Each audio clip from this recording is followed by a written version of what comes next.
உருளைக்கிழங்கு மசாலா சூப்பரான டேஸ்ட்டில் எப்படி செய்யலாம்னு வாங்க பார்க்கலாம். இதுக்கு ஒரு பேனில் 4 ஸ்பூன் அளவு ஆயில் சேர்த்துக்கலாம். இது கூட கடுகு, உளுந்து ஆட் பண்ணிக்கலாம். இது கூட உளுந்த பருப்பு 1 ஸ்பூன், கடலைப்பருப்பு 1 ஸ்பூன், சீரகம், பெருஞ்சீரகம் எல்லாம் 1 ஸ்பூன் ஆட் பண்ணிவிட்டு காஞ்ச மிளகாய் ஆட் பண்ணிக்கலாம். 4 பல்லு பூண்டு ஆட் பண்ணிக்கலாம்.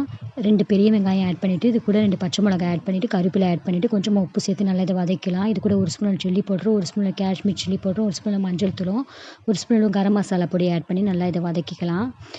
அடுப்பை சிம்மில் வச்சுட்டு நல்லா வதக்குனதுக்கப்புறம் இது கூட நம்ம 2 தக்காளி ஆட் பண்ணிவிட்டு நல்லா வதக்கலாம். இது கூட 1 ஸ்பூன் அளவு ஹோம்மேட் மசாலா பொடி ஆட் பண்ணிக்கலாம். கொஞ்சமாக தண்ணி சேர்த்து மசாலா, தக்காளி, வெங்காயம் நல்லா குக் பண்ணி எடுத்துக்கலாம். இந்த மாதிரி கொதித்து நல்லா வர டைமில் நம்ம வேக வச்சுருக்க உருளைக்கிழங்கு, நான் வந்து ஒரு 1/2 கிலோ உருளைக்கிழங்கு வந்து இதில் சேர்த்துட்டு நல்லா மிக்ஸ் பண்ணிக்கலாம். இப்படி அடுப்பை சிம்மில் வச்சுட்டு இது லைட்டாக நல்லா குக் ஆனாலே நல்லா மசாலா ஸ்டேஜுக்கு வந்துடும். இது கூட கொஞ்சமாக ஆயில் சேர்த்துட்டு கடைசியாக கொத்தமல்லி, கருவேப்பிலை தூவி நம்ம அடுப்புலேருந்து இறக்கினா சூப்பரான உருளைக்கிழங்கு மசாலா வந்து ரெடி ஆயிடுச்சு. சப்பாத்திக்கு, பூரிக்கு, சாதத்துக்கு ரொம்ப டேஸ்ட்டாக இருக்கும். கண்டிப்பாக ட்ரை பண்ணி பாருங்கள்.